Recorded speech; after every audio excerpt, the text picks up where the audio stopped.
The best stories, as you know, are the ones that feel real, right? That like you watch them and you're like, oh, is this a work? Is this a shoot? The chapter on Rock and Cena from the book is just absolutely amazing, like incredibly riveting, and very appreciative that you took us in. And honestly, I didn't realize how real it was, and so I would urge everyone to read to the end because it's maybe one of the best chapters in the book. But I was always wondering, you don't really touch on this in the book, so I'll ask it here. Could you tell me about June of 2011 in Las Vegas, the pipe bomb promo, the CM Punk pipe bomb promo? Because to me, that felt very real, right? Like he breaks the fourth wall. He says hi to Cole Cabana. I know that was towards the end of your time there.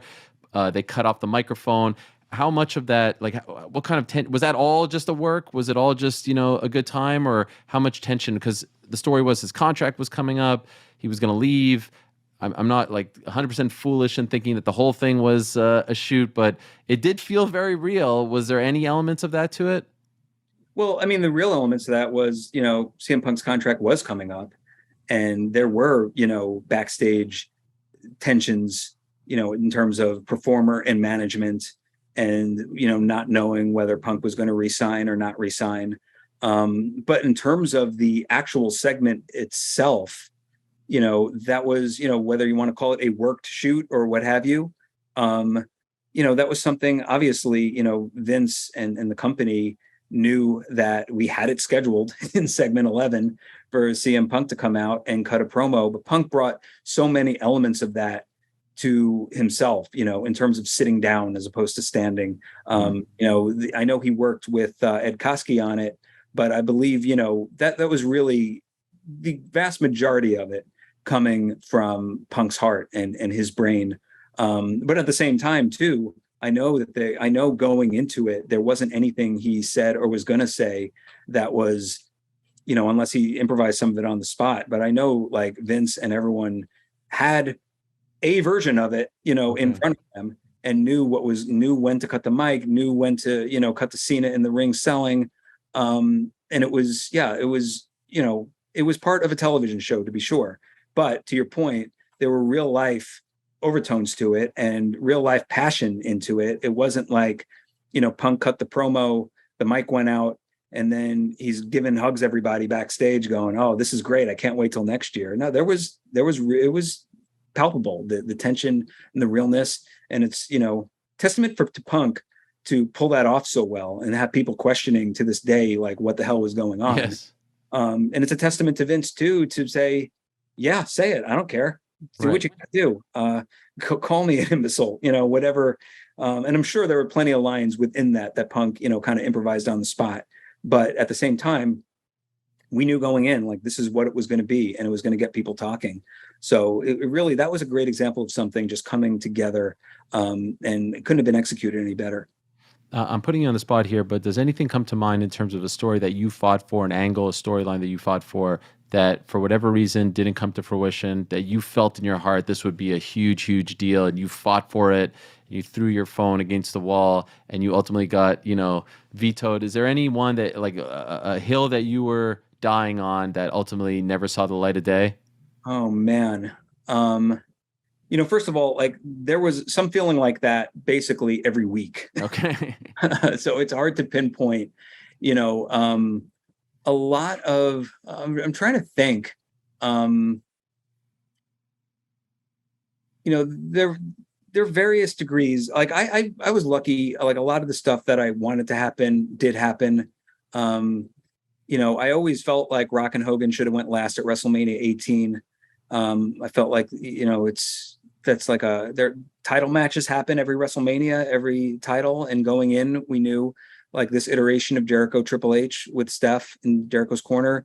Yes, it's the title match, but we just knew going in, it did not have the same electricity and heat. So I know, like, pushing for that match to end WrestleMania 18 was something I was advocating. But it's the little things you remember. I remember wanting to take characters from the gimmick battle royal of WrestleMania 17 and putting them on the show in some capacity the next day, and fighting with Paul Heyman. I had this idea for, like, those on the way to the ring shots of people walking. The kid in me, the nostalgia in me, wanted like a Sheik and Volkov on the way to the ring with the Raw music playing. And for whatever reason, Paul was, like, so adamantly against that. whatever. We're taking a step backwards, not forwards. I'm like, it's nostalgia, and coming to blows over the stupidest stuff. But it was, yeah, I was like, and we ended up not doing it. I don't think we ended up doing it. It was so much fun to like work with, Regal and Kamala and like all this type of stuff in the WrestleMania 17, within the pay-per-view. That gimmick battle royal as a fan was so much fun. I just, the nostalgia elements, the pangs, it really hit me. I wanted to have more of it. And I know this isn't the like, I wanted to make so-and-so champion and almost did it in 2002. I'll think of that probably as soon as this interview is done. But yeah, it is. I definitely, and again, this was when the idea of Roddy, who was my hero, Roddy Piper, who I have a whole chapter on, and the debate whether or not for him to do the run-in WrestleMania 19.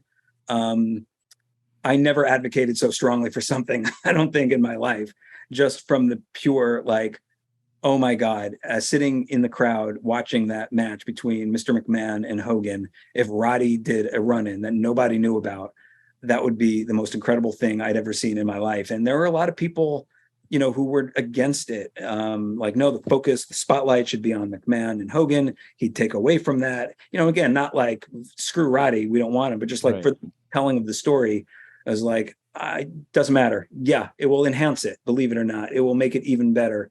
I remember advocating, very strongly for that. Was John Cena ever close to turning heel? Yeah, that's been asked. The answer is yes. I would say, like, all right, let me backtrack. Yes and no. Okay. And what I mean by that is, when half the crowd is booing him anyway, and I got into trouble on Twitter once as far as explaining, the reasons why the crowd is booing Cena. I was trying to be glib, and have a cousin Sal like a sarcastic retort. I said because he was, I don't know, kind to children, and didn't think twice of it. And one of the reasons I wrote that is because the original tweet I wanted to say was about the time he wrote JBL is poopy on the side of JBL's limo. And somehow I got heat for it online, but the tweet was too long. So I didn't think twice of it. And then, yeah, their reaction to that, it's like, why are you rewriting history? What is wrong with you? You suck. I'm like, it was a joke. Oh no. Cena was being booed, and he was being booed. I think, the real reason I think was more symbolic of the fact that he was, in a time where Vince and WWE was turning PG and trying to be more kid friendly. He was the face of the company, which meant he was going over. He was the new Hogan as far as like being, some would argue, shoved down people's throats and being like, oh my God, can we please have some variety here? It's the same thing. John gets his ass kicked. John makes the comeback. Super Cena wins. It's like we've especially lapsed and Attitude Era fans wanting to see something new and edgy. It was kind of the antithesis. Even further when you consider that Cena started as a heel and was, very edgy with his raps, and was like, oh, that's a really cool character I can get into. And now it's like, never give up, never quit is like the 2006 equivalent of say your prayers and eat your vitamins. And yeah, it's a bit much. It was like, you could argue about his work rate. You could argue about his, the repetitive of his matches or what have you. I thought he was a great worker and evolved into a great worker, and nobody worked harder than John to get better. But yeah, I think he was kind of symbolic of, the WWE going soft, going PG, and being kind of like the only option on the menu when you're craving more options. So yeah, as writers, you get tired of writing for that, and you want to have something new. And the idea of, we're citing the Hogan heel turn from the NWO as reason, that it could be successful. And then you start getting into the weeds of it and start getting into the, okay, well, who replaces him as the top babyface? And will this person who is the top babyface now be as accessible in, going on interviews and the Today Show and that type of thing? Stuff that, fans don't really think about, nor really care about, nor should they. But it's part of like, the mindset of covering all the bases if you're going to do something that huge. And who replaces him as the babyface? Who does he work with? How many matches do you get out of it? What about his merchandise? What about all the things that he does, off screen as a babyface? And John, John is always open to anything. If he was not like, no, you can't. I got t-shirts to sell. He was like, you tell me what you want me to do, and I am going to blow it out of the water as far as, putting all my energy and all my focus into it. But I think ultimately it was like, Vince just did not feel confident that we would have the necessary parts to adjust to that, and didn't want to pull the trigger. And I think he considers it to be one of the smartest decisions he ever made. And that could be debated, but to the detriment where the same thing later happened with Roman Reigns, where Roman was being positioned as the top baby face and the guy and the smiling, suffering succotash, humble but smiling baby face. And the crowd was, just as vociferous, if not more, in terms of not liking that. And then thankfully, it wasn't just no, I stuck to my guns with Cena. I'm going to stick to my guns with Roman for whatever reason. And the heel turn happened, after I had left. But for whatever reason, they committed to turning Roman. And man, did Roman just run with that once, you could tell he's so much more comfortable. The matches were, unbelievable. And then what he's been able to do with the Usos and with Paul, and just establishing this legacy and group and everything. It's really, it just goes to prove that there's no one mindset that applies to all. You got to take every character individually and, treat it as such, and not like, well, we didn't turn Cena and that worked, so therefore we can't do that with Roman. I think that might have been the mindset at the beginning, but ultimately, thankfully, that didn't last.